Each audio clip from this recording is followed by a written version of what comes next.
Hello everyone, I welcome you all to anthropology for UPSC. I hope आपकी mains की तैयारी अच्छी चल रही होगी। और आज का टॉपिक है रिकॉम्बिनेंट डीएनए टेक्नोलॉजी। ठीक है, स्टार्ट करने से पहले सिलेबस में देख लेते हैं। एंथ्रोपोलॉजी पेपर 1 में ह्यूमन जेनेटिक्स के अंदर आपको पढ़ना है रिकॉम्बिनेंट टेक्नोलॉजीज़ और डीएनए टेक्नोलॉजीज़। ठीक है, इसके पहले के सारे टॉपिक्स हमने कर लिए। अगर आपने लेक्चर्स नहीं देखे हैं तो ज़रूर देख लीजिए। बहुत ही इम्पॉर्टेंट टॉपिक है ह्यूमन जेनेटिक्स। इससे हर साल 1-2 क्वेश्चन ज़रूर आते हैं, लॉन्ग क्वेश्चंस। तो चलिए शुरू करते हैं। देखिए, रिकॉम्बिनेंट का मतलब क्या होता है। The term refers to joining two pieces of DNA that are not normally found together. जो जनरली प्राकृतिक रूप से साथ नहीं होते, जब उनको हम साथ में जोड़ने की कोशिश करते हैं तो उसे ही हम कहते हैं कि रिकॉम्बिनेशन कर रहे हैं। Usually involving DNA from 2 different species. ठीक है, 2 अलग अलग स्पीसीज़ का जनरली किया जाता है ये। The steps can be illustrated using insulin gene. अब कैसे हम रिकॉम्बिनेशन करते हैं उसके स्टेप्स को समझने के लिए इंसुलिन जीन के प्रोडक्शन को देखते हैं हम लोग एग्जाम्पल के रूप में। सबसे पहला प्रोसेस क्या है कि एक ह्यूमन हेल्दी सेल में से डीएनए को आइसोलेट करना। ठीक है, क्योंकि हमें डीएनए का रिकॉम्बिनेशन करना है तो सबसे पहले डीएनए चाहिए होगा। तो डीएनए को हम आइसोलेट करते हैं। कैसे आइसोलेट करते हैं उसकी भी कहानी इंटरेस्टिंग है कि द इंसुलिन, सेकंड स्टेप में आइसोलेट करने की कहानी है कि the insulin gene is cut from healthy human DNA using restriction enzyme. अभी रेस्ट्रिक्शन एंजाइम्स क्या होते हैं? मॉलिक्यूलर सीजर्स होते हैं। ये कैंची की तरह काम करते हैं।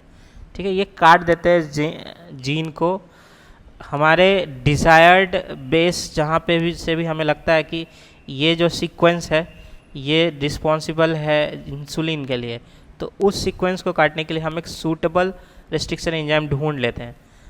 समय लगता है इसमें, बट हमारे पास अभी सैकड़ों रेस्ट्रिक्शन एंजाइम्स है जो डीएनए को अलग अलग जगह से काट सकते हैं। ठीक है, अभी रेस्ट्रिक्शन एंजाइम्स क्या है?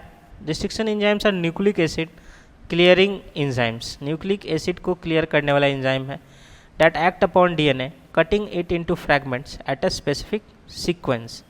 ठीक है, मतलब हमारा जो रिक्वायर्ड सीक्वेंस है उसके अकॉर्डिंग ये कट कर देता है। ठीक है, अभी एंजाइम जो है रेस्ट्रिक्शन एंजाइम, वो यहाँ पे जो यूज़ हो रहा है वो ये दोनों यूज़ हो रहा है और इनका जो टारगेट सीक्वेंस है वो ये है। ठीक है, ये एक्स्ट्रा डिटेल्स है। आपको अगर ये याद रहा एग्ज़ाम में तो भी ठीक है, नहीं याद रहा तो भी कोई दिक्कत की बात नहीं है। आपको बस ये दिखाना है कि कैसे हम इंसुलिन को अलग करें एक पिक्टोरियल रिप्रेजेंटेशन से। एग्जामिनर समझ जाएगा कि आपको पता है कि यहाँ क्या हो रहा है। एक सेल है, उसमें डीएनए है, उसके अंदर इंसुलिन है। तो अभी रेस्ट्रिक्शन एंजाइम के बाद हम जो इंसुलिन का जीन है उसको सेपरेट कर पा रहे हैं। बस पिक्टोरियल रिप्रेजेंटेशन इतना ही रहेगा। अब नेक्स्ट स्टेप क्या है?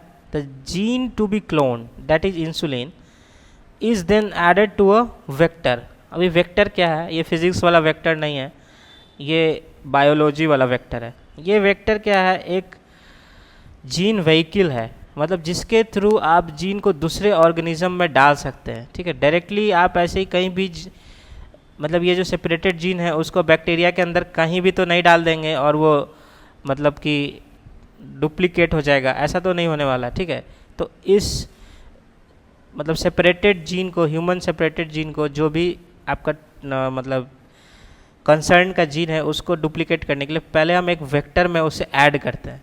और यहाँ पे 3 वेक्टर्स का नाम दिया गया है, आपको इसे याद रखना होगा। Plasmids, phagemids, BAC and YAC. ठीक है, ये कॉमनली यूज्ड वेक्टर्स हैं, आपको इन्हें याद रखना चाहिए। तो इनके थ्रू क्या करते हैं हम? इसमें इंटीग्रेट कर देते हैं हम जीन को अपने। A selectable marker is then added to make sure the gene is transferred. अब एक कोई मार्कर भी ले लेते हैं जिससे कि पता चल जाए कि ये जीन जो है उस वेक्टर में इंटीग्रेट हो गया है या उसके अंदर चला गया है। अब आप सोच रहे होंगे कि कैसे इस प्लाज्मिड में हम अपना इंसुलिन का जीन कैसे इसमें ऐड कर रहे हैं। तो देखिए, उसको ज्वाइन करने के लिए डीएनए लाइगेज का यूज़ किया जाता है। अब डीएनए लाइगेज कैसे उसे ज्वाइन करता है ये एक अनदर डिफरेंट स्टोरी है, जिसे अगर हम यहाँ पर डील करेंगे तो बहुत ही लंबा आंसर हो जाएगा। ठीक है, बस आपको याद रखना है कि डीएनए लाइगेज का यूज़ करके हम इंसुलिन जीन को या किसी भी टारगेट जीन को वेक्टर में इंटीग्रेट कर सकते हैं। अभी वो जो वेक्टर है उसे हम ट्रांसफ़र कर देते हैं बैक्टीरियल सेल में। नॉर्मली जब जो प्लाज्मिड्स होते हैं वो बैक्टीरिया के न्यूक्लियस के अंदर नहीं, बाहर होते हैं कहीं पे, ठीक है। तो इस तरह का आप डायग्राम बना सकते हैं कि यहाँ पे हम वेक्टर को इंसर्ट कर देते हैं, ये बैक्टीरिया है। तो अभी क्या होगा, जब इस बैक्टीरिया को फूड सोर्स मिलेगा और ये मल्टीप्लाई होना शुरू होगा तो आपका जो वेक्टर है वो भी साथ में मल्टीप्लाई हो जाएगा। सपोज़ ये अपने 1000 कॉपीज़ बनाता है तो आपका जीन भी 1000 टाइम्स मल्टीप्लाई हो जाएगा, तो आपको एक अच्छा बड़ा सैंपल मिल जाएगा। अब bacteria is then allowed to multiply, जैसा कि मैंने कहा फूड सोर्स मिलेगा और सही हवा पानी मिलेगा तो वो मल्टीप्लाई करेगा, such that along with the bacteria the gene also multiplies. ठीक है, एकदम जाहिर सी बात है कि जीन भी मल्टीप्लाई होगा साथ में, क्योंकि जीन बैक्टीरिया के अंदर है। अब इस प्रोसेस को हम कहते हैं जीन क्लोनिंग। ठीक है, एकदम हू बहू क्लोन्स बनेंगे, कोई डिफरेंस नहीं आएगा। जिस तरह का जीन सीक्वेंस हमने डाला था वेक्टर के अंदर, एकदम सेम जीन सीक्वेंस आपको कॉपी होकर मिल जाएगा और लार्ज क्वांटिटी में मिलेगा। ठीक है, यहाँ पे हम ह्यूमन इंसुलिन का लार्ज क्वांटिटी सिंथेसाइज कर पाएंगे इस तरीके से। अब इससे क्या होता है कि इससे हम इंसुलिन जो है आर्टिफिशियल इंसुलिन को हम प्रोड्यूस कर लेते हैं। इससे क्या होता है कि इंसुलिन की जिसे कमी होती है उसके अंदर हम इंसुलिन इंजेक्ट कर पाते हैं और अदर स्टडीज़ भी कर पाते हैं। ठीक है, तो large quantities of human insulin को इस तरह से प्रोड्यूस किया जाता है। अब एप्लीकेशन की बात करें अगर हम, तो इसके मल्टीपल एप्लीकेशंस है, like manufacture of growth hormones, clotting factors, interferons, ठीक है, और रिकॉम्बिनेंट वैक्सीन्स, इन सब को बनाने में हम यूज़ करते हैं। एग्ज़ाम्पल, बहुत ही बड़ा एग्ज़ाम्पल इसका आपको ज़रूर याद रखना चाहिए कि हेपेटाइटिस बी का जो वैक्सीन था वो फर्स्ट रिकॉम्बिनेंट वैक्सीन था।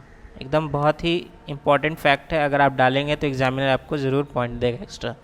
आप रिकॉम्बिनेशन के बारे में लिख रहे हैं और आप हेपेटाइटिस बी और सी के बारे में लिखते हैं कि इसका जो वैक्सीन था वो फर्स्ट रिकॉम्बिनेंट वैक्सीन था, तो आपको एक्स्ट्रा मार्क्स मिलेंगे। एग्रीकल्चर में जीएम क्रॉप्स में इसका यूज़ होता है। फटाफट से बताइए कमेंट्स में जीएम क्रॉप्स क्या होता है। आपने करंट अफेयर्स में ज़रूर पढ़ा होगा और एग्रीकल्चर में भी पढ़ा होगा। यहाँ पे हेपेटाइटिस बी का एक छोटा सा पिक्टोरियल रिप्रेजेंटेशन किया गया है कि हेपेटाइटिस बी का जो वायरस होता है उसका जो सरफेस एंटीजन होता है उसको हम लोग उसके जीन को हम लोग सेपरेट कर लेते हैं अगेन किससे, रेस्ट्रिक्शन एंजाइम से, और एक ईस्ट सेल लेते हैं, उसके अंदर सरफेस एंटीजन को इंटीग्रेट करते हैं एमआरएनए के साथ, और ईस्ट सेल कंटेनिंग जो एंटीजन है उसको हम मल्टीप्लाई होने के लिए छोड़ देते हैं और फिर उसके हेल्प से हम वैक्सीन बनाते हैं। ठीक है, तो इसीलिए इसमें रिकॉम्बिनेशन का यूज़ हुआ। ठीक है, कुछ लिमिटेशंस हैं इस टेक्निक के जो कि हैं एथिकल कंसर्न्स, लाइक मतलब अभी कुछ ऐसे एक्सपेरिमेंट्स हैं जो हम ह्यूमंस पे परफॉर्म नहीं कर सकते। कुछ ऐसे रिकॉम्बिनेशंस है जो अनएथिकल माने जा सकते हैं, लाइक क्रिएटिंग सुपर ह्यूमंस। ठीक है, कोशिश की जा सकती है कि सुपर ह्यूमंस बनाया जाए, किसके लिए, तो वॉर मशीन्स की तरह इनको डेवलप किया जाए। आपने मूवीज़ में भी देखा होगा, ये जितने एक्स मैन और ये टाइप के मूवीज़ हैं ये सब इसी पे बेस्ड है। तो ये एथिकल कंसर्न है, सेफ्टी कंसर्न है मेडिसिन्स के लिए, जीएम क्रॉप्स के लिए, वैक्सीन्स के लिए, कि कुछ गड़बड़ी होने से बायोलॉजिकल डिज़ास्टर आ सकता है। जैसा कि कोविड जो था एक बायोलॉजिकल डिज़ास्टर था जो कि किसी एक लैब से उस वायरस के ब्रेकआउट होने की वजह से हुआ। ठीक है, creation of genetically modified species which have not evolve through natural selection. अभी कुछ ऐसा जीएम स्पीसीज़ को हम लोग बना सकते हैं जो कि नेचुरल सिलेक्शन ने उसे नहीं को बनाया हो, तो वो भी मतलब हमारे लिए भी हार्मफुल होगा और उसके खुद के एग्जिस्टेंस के लिए भी हार्मफुल हो सकता है। तो ये सब मतलब लिमिटेशंस है जो कि बायोलॉजी में तो कॉमन होते हैं, आप कहीं भी इसको लिख सकते हैं। नेक्स्ट जो इसमें थोड़ा सा हम देखना चाहते हैं वो कि इसके कुछ टेक्निक्स हैं। मतलब अभी हमने इंसुलिन जीन के थ्रू समझाया आपको लेकिन एक्चुअल में जो प्रोसीड्योर है या कॉमन प्रोसीड्योर है जो हर एक रिकॉम्बिनेशन में यूज़ होता है, उसको भी एक बार देख लेते हैं कि टेक्निक क्या है। तो recombinant DNA technology is the process, again same introduction है, कट एंड पेस्ट टेक्निक है। तो ठीक है, अभी इसके थोड़ा सा एक्स्ट्रा इन्फॉर्मेशन है कि the first recombinant DNA molecule was produced in 1972 by Stanford researcher Paul बर्ग।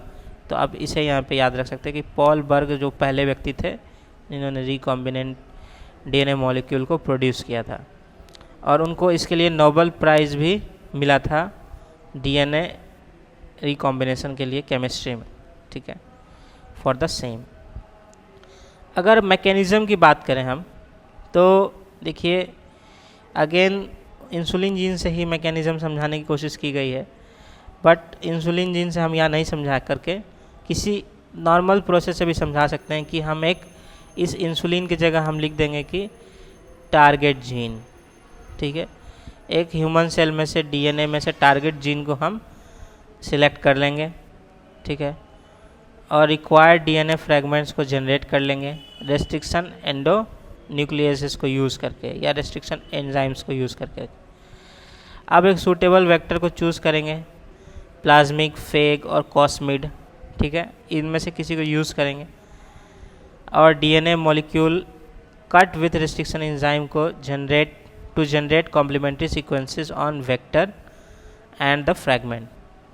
आप यहाँ पे देखिए, ये जो वेक्टर का डीएनए है उसको भी इस तरह से कट कर लेंगे, ठीक है। लास्ट जो हमने देखा था एक्सप्लेनेशन, उसमें ये स्टेप हमने नहीं देखा था, इसलिए मैं अभी आपको टेक्निक समझा रहा हूँ कि जो वेक्टर डीएनए है दैट इज़ बैक्टीरियल प्लाज्मिड, उसको भी कट करना पड़ेगा उसी रेस्ट्रिक्शन एंजाइम से जिससे आपने टारगेट जीन को कट किया था। तो क्या होगा, एकदम सेम एक ऐसा खांचा बन जाएगा, ठीक है, जिसमें कि आपका टारगेट जीन जाके बैठ जाएगा।